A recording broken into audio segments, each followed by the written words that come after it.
So I just would like to invite you to move to Iran. Yeah. Because this is the biggest, the more complicated sanction regime. And it's also the one where there is a European-US gap quite significant. So we saw in the last months, basically everything was happening between US and Iran in many regards. We saw in autumn a strong push from the US administration to further squeeze the Iranian sanction, Iran, and to get the sanction regime further, something difficult to achieve because the regime is quite comprehensive by itself. So there are very few sectors left. So we have seen more and more entities targeted, and also an attempt to switch to a nature where sanctions become so linked with anti-terrorism, because the moment you redefine the Central Bank of Iran as including in the global terrorist list, this is something that you are going into another level. So then we saw also a military escalation in December. We saw occurring in Iraq, but we had targeting, killing. We had everything. Plus, we have the COVID that hit Iran very hard, and surprisingly for me, there was also a request not only from Iran, of course, but from many other voices in the world, in the international community, in the US, to make some humanitarian exceptions to the Iranian sanction regime. So this is getting more and more confused, because basically the humanitarian trade was possible also under the previous statute, the previous legislation. So what's happening now? Because is there a window of opportunity now to talk with Iran after this possible ups and downs in the relations? We have also seen an exchange of prisoners. We have seen some different moments of this relation. What do you think now? What do you think we can expect in the next months? I think in the next months, the Iranians are not going to be interested in speaking to the United States on anything of significance. My impression of the situation is that the regime in Tehran is going to try to wait out the election and hope that Trump loses. That seems to be their policy at the moment, is try not to, try to retain some level of independence, continue incremental rollbacks potentially of their nuclear commitments under the deal, to show their displeasure, especially to the Europeans, the Russians, and the Chinese, but not to go so far as to fully pull out of the Iran nuclear deal and risk a backlash ahead of the election. Right? They don't stand to gain a lot at the moment by doing anything terribly provocative, because they are close in some of those areas to pushing the Europeans, especially into more sanctions, given the aggressiveness in the region, the atrocities committed in Syria, the ongoing war in Yemen that nobody seems to pay attention to here in the United States anymore. And so if they lose kind of their upper hand on us, on the United States with the European Union, that's going to put them in a tougher position. So I do think it's going to be kind of a stagnant situation until then, unless there's another incident at sea or something silly like that, where the IRGC gets out a little bit ahead of where the politicals want to be in Iran and does something provocative there. But I really don't think that either side wants a lot to happen. I don't think the Trump administration wants to deal with another crisis where the president orders a strike and then pulls it back at the last second, or they have to take military action against Iran that could risk American lives in Iraq. I think they want to, I would imagine from a political standpoint, avoid the firestorm of whether the Iran pullout was a good idea or not, and try to claim as they've been doing, that they've deprived the regime of money and that their sanctions are working, despite the fact that there's been no indication of any movement on the Iranian part to renegotiate or anything like that, in part because the demands for negotiation that the Trump administration has laid out are so maximalist as to be laughable, frankly. They're not serious. So I don't think they're going to talk. It'll be interesting to see what happens after the election. I think, much like the Russia situation, there's a very divergent path that you can see with Iran. With the Biden administration, you may see a move to push back towards diplomacy, although Congress will certainly weigh in on the issues around Iranian aggression in the region, the threat to U.S. troops, the threat to Israel, and one would expect to see even quite a number of the Democrats in Congress trying to hold the Biden administration to account on being tough with the Iranians. But I think there also is a clamor for some level of stabilization in that kind of tete-a-tete, as it were. A Trump administration, I think, would continue to try to undermine the nuclear deal, try to get the Iranians to do something provocative that either pull out themselves, pull out of the NPT, the Non-Proliferation Treaty, something, excuse me, that would cause the Europeans to rethink sanctions and impose more on Iran. I think that's the eventual goal for a Trump administration turn two. Yes. But anyway, Biden, in case he will take over next year, now he cannot simply go back to the JCPOA as it was before, because sanctions is a strategic game. So whatever Trump did, he moved Iran to do something else, and the things that occurred cannot be rewinded easily. So even Biden has to go back to a negotiating table to settle an agreement different from the one that was broken. So basically, he will be in the same position that Trump now asks. Trump maybe would like to negotiate now. So this is something very, very difficult to see from where Biden could bring this relation. Once it's broken, probably it remains such.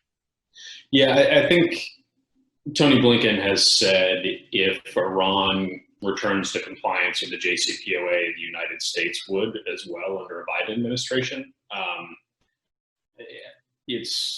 think the details of that are still not terribly clear, and it may not be the case that Iran would return to full compliance, period.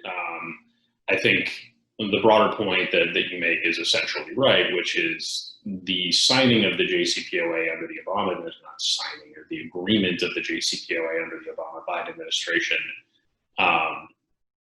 in 2016 didn't necessarily envision a 4-year stretch where every aspect of the deal was essentially frozen in place or rolled back, and that there was no progress made towards kind of improving other behavior in Iran.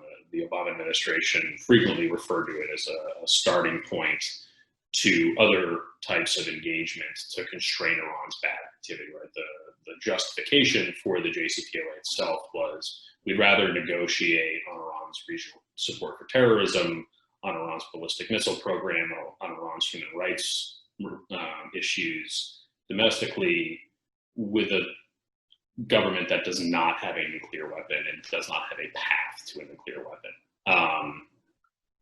4 years later, that's a difficult proposition because some of the things in the deal that had been at largest issue in the United States when the agreement was made, like the sunsets and the additional protocol and the IAEA and the inspections by IAEA personnel, those things are still at issue.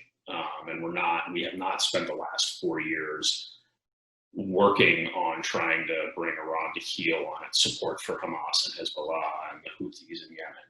I think as had initially been envisioned by folks who negotiated and agreed that deal.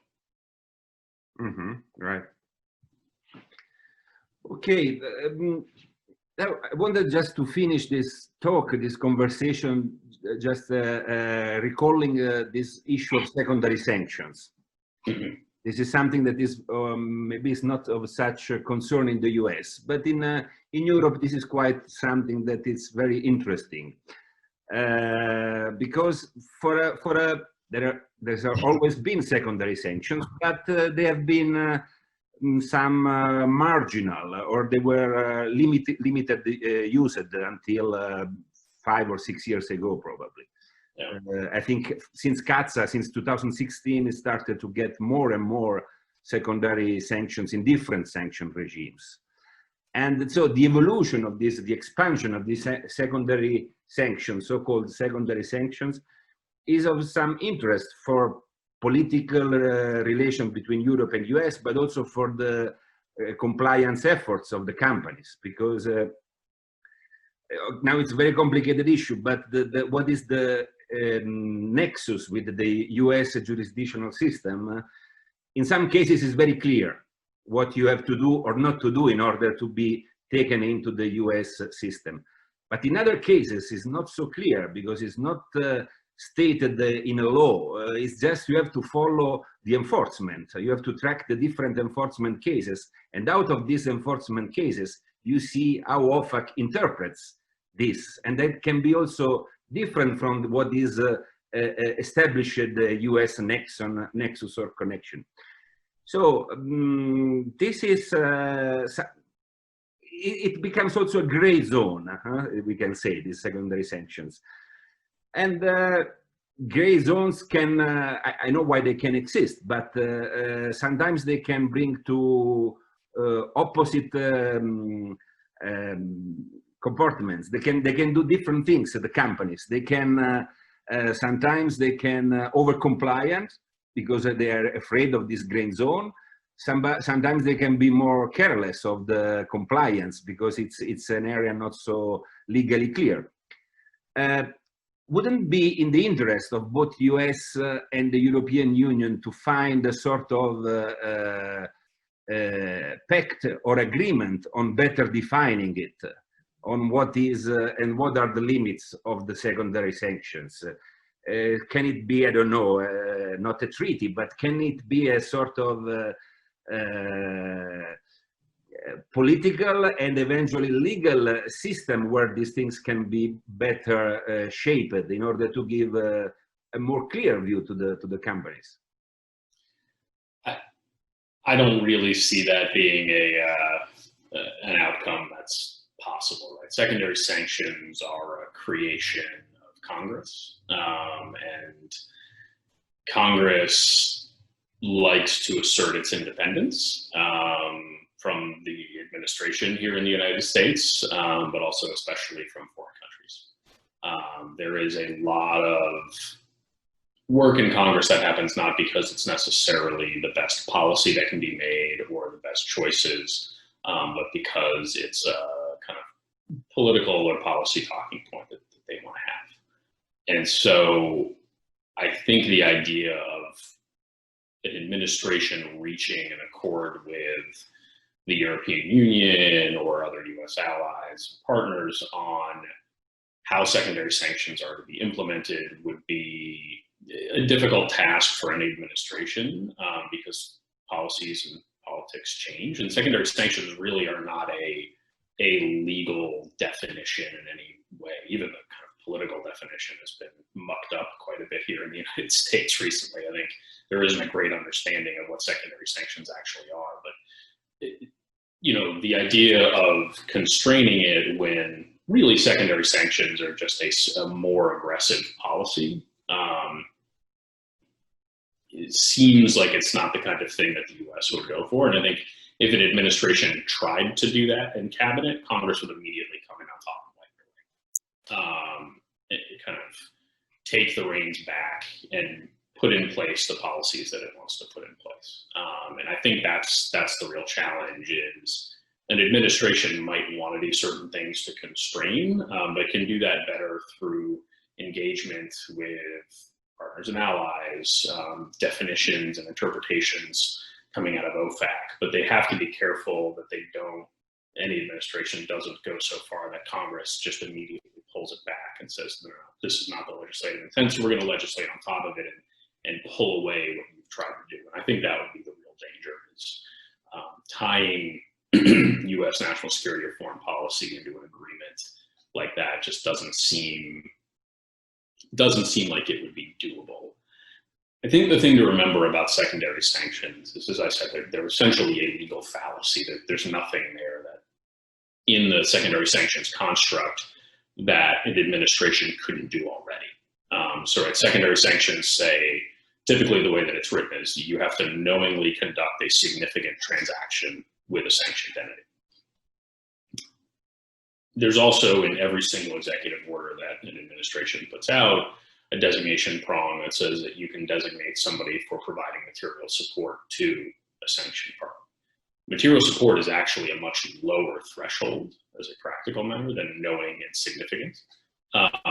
And so there is great flexibility. It's just that traditionally, the administrations in the US that have used these sanctions have kind of essentially said material support means you're doing either the activity that got the person sanctioned in the first place, or you're doing something bad, like helping them evade sanctions, right? The restrictions that have been put in place. Whereas secondary sanctions essentially say, we don't care what the business is. If it's knowing and it's significant, you can be sanctioned. But there were secondary sanctions on the entire Russia program, as you pointed out in Katzen. It was actually a drafting error by Congress. I don't think there was any intent necessarily to put that in by most people. I'm sure a few folks knew what was happening, but if you look at the actual title of that section, it refers to deceptive practices and sanctions evasion. It doesn't refer to secondary sanctions. But the legal effect is that it imposed secondary sanctions on every single person who's been designated in any of the EOs covered by that piece of legislation.